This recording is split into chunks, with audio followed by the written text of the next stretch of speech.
Friends, welcome to our channel reaction of चाचा भतीजा अदरक लहसुन टमाटर। 20 रुपए किलो, 20 रुपए किलो, 20 रुपए किलो। अरे छोड़ो ना बच्चा, चलो स्पेस की सरकार आके लाता हूँ। सो फ्रेंड्स, आप तो मुझे जानते ही है, मेरा नाम मुस्तफिज, ये मेरी जिच्चा मोहम्मद हुसैन, ये इनके पास कितनी बच्चा। दोस्तों, कभी आपने सोचा है कि अगर हमको स्पेस के सफर पे जाना पड़े तो कैसा फील होगा? यकीनन बहुत एक्साइटमेंट फील होगा। और चलिए आज हम आपको स्पेस की सैर करवाते हैं। सो फ्रेंड्स, वीडियो का टाइटल है travelling at the speed of light. जी हाँ दोस्तों, प्रकाश की गति से ब्रह्मांड का सफर, ये वीडियो पोस्ट किया है the knowledge official channel name है और इनका नाम है हितेश गिरी। बहुत अच्छे वीडियो पोस्ट करते हैं, आप इनका चैनल पे विजिट करें और काफी नॉलेज भरे वीडियो पोस्ट करते हैं। तो चलिए पहले वीडियो देख लेते हैं, उसके बाद हम लोग बात करेंगे। बजट बढ़ गया, तरक्की होगी। तो फ्रेंड स्टार्ट कर दे। 3, 2, 1। दोस्तों चले आज आपको ब्रह्मांड की शेयर करवाते हैं। आपको ये बताते हैं कि ब्रह्मांड के किस मोड़ पे क्या मिलेगा। मान लो कि आप स्पीड ऑफ लाइट से ट्रैवल कर रहे हो, जस्ट मान लो अभी, क्योंकि हमारे भविष्य के वंशज इस नामुमकिन काम को मुमकिन करने ही वाले हैं। लेकिन फर्ज करो कि अभी हमने ऐसा कोई यान बना लिया है जो प्रकाश की स्पीड या लगभग उसके करीबी स्पीड से ट्रैवल कर सकता है और आप उस स्पेसक्राफ्ट में बैठे हुए हो। तो ब्रह्मांड में आप किस जगह पे कितनी देर में पहुंचेंगे और ऑलमोस्ट इस लाइट स्पीड से गति करते हुए आपको यूनिवर्स की कौन कौन सी चीजें देखने को नसीब होगी। चले आज इसे जानते हैं द नॉलेज के माध्यम से। मैं हूं हितेश गिरी गोसाई और आप सभी का स्वागत है आपके अपने चैनल द नॉलेज में। तो अभी आप पृथ्वी से प्रकाश की गति से चलने वाले स्पेसक्राफ्ट में बैठ कर निकले हैं, जिसकी स्पीड है 2,99,792 किलोमीटर पर सेकेंड। अब इस स्पीड से आप सबसे पहले मून पर पहुंचोगे और मून हमसे 3,86,400 किलोमीटर दूर है। इसलिए लाइट स्पीड से चलने वाले स्पेसक्राफ्ट में बैठ के आप मून तक सिर्फ 1.28 सेकेंड में पहुंच जाओगे। मतलब एक पलक झपकाते ही आप पृथ्वी से चांद पर होगे। मार्स, दोस्तों पृथ्वी से मंगल की ऑन एवरेज दूरी करीब 225 मिलियन किलोमीटर है। लेकिन जब मंगल पृथ्वी से सबसे करीब होता है तो हमारी और उसके बीच की दूरी करीब 74 मिलियन हो जाती है। इसलिए आप प्रकाश की गति से मंगल तक करीब 4.16 मिनट में, जी हाँ लगभग 4.25 मिनट में पहुंच जाओगे। मतलब चाय का एक कप खाली करने से पहले आप मंगल पर होगे। प्लेनेट मर्क्यूरी, मर्क्यूरी हमसे 91.6 मिलियन किलोमीटर दूर है। इसलिए हम मर्क्यूरी पे करीब 5.9 मिनट में पहुंच जाएंगे।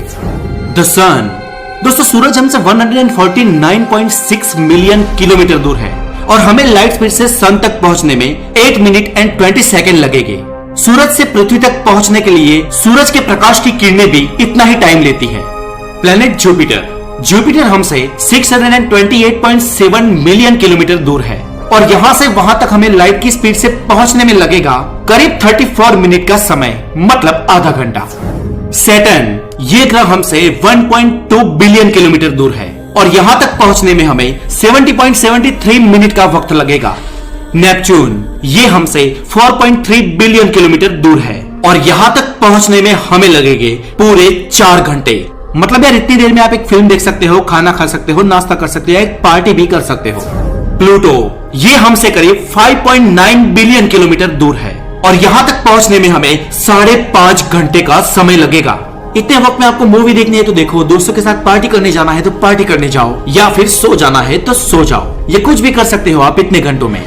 प्रॉक्सिमा सेंटोरी, दोस्तों ये एक तारा है जो हमसे 39.8 ट्रिलियन किलोमीटर दूर है और यहाँ तक पहुंचने में हमें लगेंगे करीब 4.25 इयर्स, मतलब 4.25 साल।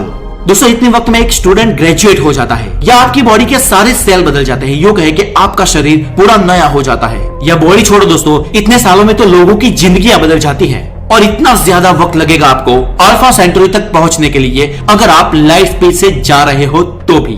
और अल्फा सेंटोरी हमारे सूरज का सबसे करीबी यानी कि पड़ोसी तारा है, यानी कि लगभग एकदम बाजू में ही है, फिर भी इतना टाइम।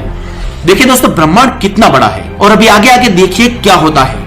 हम अब यहाँ पे यूनिवर्स में दूरी को नापने के लिए किलोमीटर की जगह लाइट ईयर के एकम का उपयोग करेंगे, क्योंकि ब्रह्मांड में अब आगे की दूरी नापने के लिए किलोमीटर का मेजरमेंट हमारे लिए बहुत ही छोटा पड़ेगा।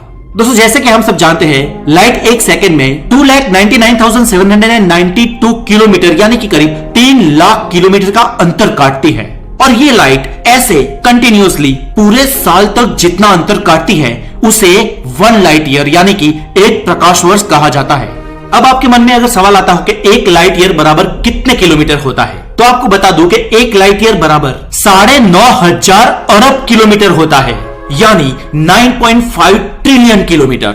और हमारे आगे का मेजरमेंट ये लाइट ईयर होगा।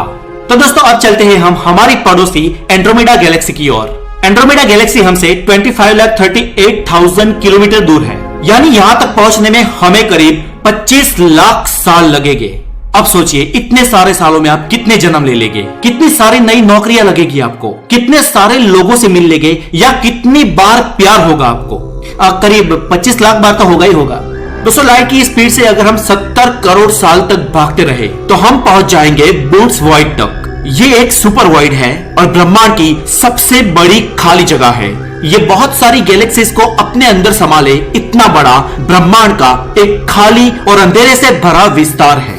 अब दोस्तों एक रोमांचक कर देने वाला सवाल कि हमारी पृथ्वी से हमारे ऑब्जर्वेशनल यूनिवर्स के छोर तक यानी कि ज्ञात ब्रह्मांड के किनारे तक पहुंचने में हमें कितना वक्त लगेगा।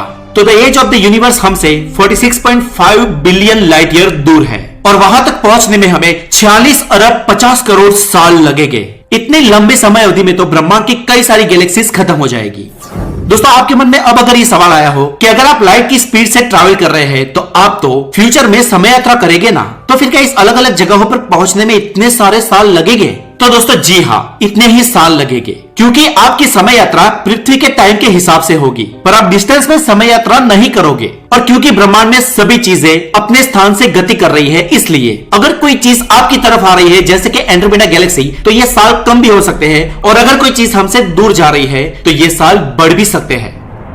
दोस्तों चलो अभी एक इंटरेस्टिंग बात जानते हैं कि अगर हम इन सब जगहों पर नॉर्मल स्पीड से जाए, यानी हमारे पास आज जो लेटेस्ट स्पेसक्राफ्ट मौजूद है उनमें बैठ के जाए, तो कितना वक्त लगेगा? तो दोस्तों नॉर्मल स्पीड से अगर हम मून पे जाना चाहे तो 3 दिन लगेंगे और हम मून पे जा भी चुके हैं। मर्क्यूरी पे हम लगभग 6.5 साल में पहुंच जाएंगे। अगर हम मार्स पे नॉर्मल स्पीड से जाना चाहे तो 7 महीने लगेंगे। जुपिटर यहाँ पर नॉर्मल स्पीड से पहुंचने में हमें 6 साल का वक्त लगेगा। यार कहां वो लाइट स्पीड से आधे घंटे में पहुंच जाते हैं और कहां ये 6 साल। उसके बाद सैटर्न तक हमें पहुंचने में 7 साल और नेपच्यून तक पहुंचने में 12 साल लगेंगे। और दोस्तों इसी नॉर्मल स्पीड से हमें हमारे सोलर सिस्टम से बाहर जाने के लिए 40 साल लगेंगे। और हमारे नेबर स्टार प्रोक्सिमा सेंटोरी तक पहुंचने में हमें 80,000 ईयर यानी 80,000 साल लगेंगे। उससे आगे जाए तो नॉर्मल स्पीड से हमें हमारी नजदीकी एंड्रोमेडा गैलेक्सी तक पहुंचने में हमें लगेंगे पूरे के पूरे 749 मिलियन ईयर यानी 70 करोड़ 49 लाख साल। अब दोस्तों सबसे इंटरेस्टिंग सवाल कि नॉर्मल स्पीड से हम हमारे ब्रह्मांड के छोर तक कितने टाइम में पहुंच सकते हैं। तो वैज्ञानिकों ने थ्योरेटिकली इसका आंसर भी प्रिडिक्ट कर दिया है और वो है 225 ट्रिलियन ईयर्स यानी 2,25,000 अरब साल। ओह माय गॉड, इतने सालों में तो शायद ब्रह्मांड ही खत्म हो जाएगा। अच्छा ये ब्रह्मांड खत्म कैसे होगा? आई होप इसके बारे में आप जानते होंगे, लेकिन अगर आप नहीं जानते हैं तो ब्रह्मांड ज्ञान बुक के दूसरे अंक की वेट करें, जिसमें मैं इसके बारे में लिखने वाला हूँ और जिसका अपडेट मैं अपने इंस्टाग्राम अकाउंट में दे दूंगा। आप इंस्टाग्राम पे हितेश गिरी 15 लिख के मुझे वहाँ पे सर्च करके फॉलो कर सकते हैं। आई होप ये वीडियो आपको जरूर पसंद आई होगी और अगर आप नए हैं तो द नॉलेज को जरूर सब्सक्राइब करें। अपना बहुत सारा ध्यान रखें। Have a good day, take care. तो भतीजे कैसा रिएक्शन आपका? चचा मुझे तो सबसे ज़्यादा अट्रैक्ट वो जो लाइट की स्पीड का बताया गया वो लगा कि सही में मतलब अपन लाइट की स्पीड से ट्रैवलिंग कर सकते हैं। देखिए अभी एट प्रेजेंट तो ये पॉसिबल नहीं है, क्योंकि लाइट का सफ़र करने के लिए एक्चुअली हमारा जो बॉडी बना हुआ है या इस ब्रह्मांड में जो भी चीज़ बनी है वो थ्री डायमेंशन में बनी हुई है, और 3 डायमेंशन में हम लाइट का स्पीड में ट्रैवल तो बिल्कुल ही नहीं कर सकते। ये सिर्फ एक कल्पना है। हाँ, लेकिन अगर इन फ्यूचर हम लोग लाइट का स्पीड में सफ़र करने लायक हो गए तब बहुत ज़्यादा एक्साइटमेंट है। यानी कि मतलब जो स्टार्टिंग में बताया कि मून पे पहुंचने के लिए 1.5 सेकंड लगेंगे, तो उसके बाद जब अपन नॉर्मल स्पीड से जो रॉकेट से जाते हैं रॉकेट से जाएंगे तो उसमें 3 डेज का टाइम बताया उसमें। लॉजिक है यार, यही लाइट का सफ़र है। लाइट का सफ़र एक्चुअली हमारा ब्रह्मांड और हमारा बॉडी या ब्रह्मांड में जो कुछ भी चीज़ें बनी हैं ये सब पार्टिकल्स से बनी हैं। पार्टिकल्स जिसे हिंदी में मास भी कहते हैं, और मास लाइट का स्पीड से ट्रैवलिंग नहीं कर सकता। और अब आप ये कहेंगे कि भाई लाइट तो होती है, तो लाइट में एक्चुअली कोई पार्टिकल्स नहीं होते हैं। लाइट जो भी होती है, जो रोशनी होती है, ये विदाउट मास होती है, इसमें कोई पार्टिकल्स नहीं होते, इसलिए ये स्पीड से सफ़र ट्रैवलिंग कर सकती है। तो ओवरऑल तो मुझे ये वीडियो वैसे काफ़ी पसंद आया, मगर ये सिर्फ हमारी थिंकिंग है अभी तक। तो भाई लोग आप बताइए, कमेंट भी करिए, अगर आपको लाइट की स्पीड से ट्रैवलिंग करने का मौका मिले तो आप लोग कौन से प्लेनेट पे रुकोगे, कौन से प्लेनेट पे चच्चे कैसे चाय नाश्ता करोगे? आप बताइए। अगर मुझे रुकना हो तो मैं तो प्रॉक्सिमा में रुकूंगा, और काफी अच्छा प्लेनेट है वो। 4.5 साल लगेंगे चाचा, 4.5 साल। तो वहाँ बैठ के चाय वाय पिएंगे ना। इतनी देर में तो मैं ग्रेजुएट हो जाऊंगा, और अब तक का। तो दोस्तों आप कहाँ रुकेंगे, आप बताइए, कमेंट करें। और मिलते हैं फिर किसी नए वीडियो में नए रिएक्शन के साथ। तब तक इजाजत दें मेरे भतीजे को और मुझे, क्योंकि थोड़ा ड्रामा, थोड़ा फिक्शन एंड ओनली रिएक्शन, वो भी किसका? चाचा भतीजास।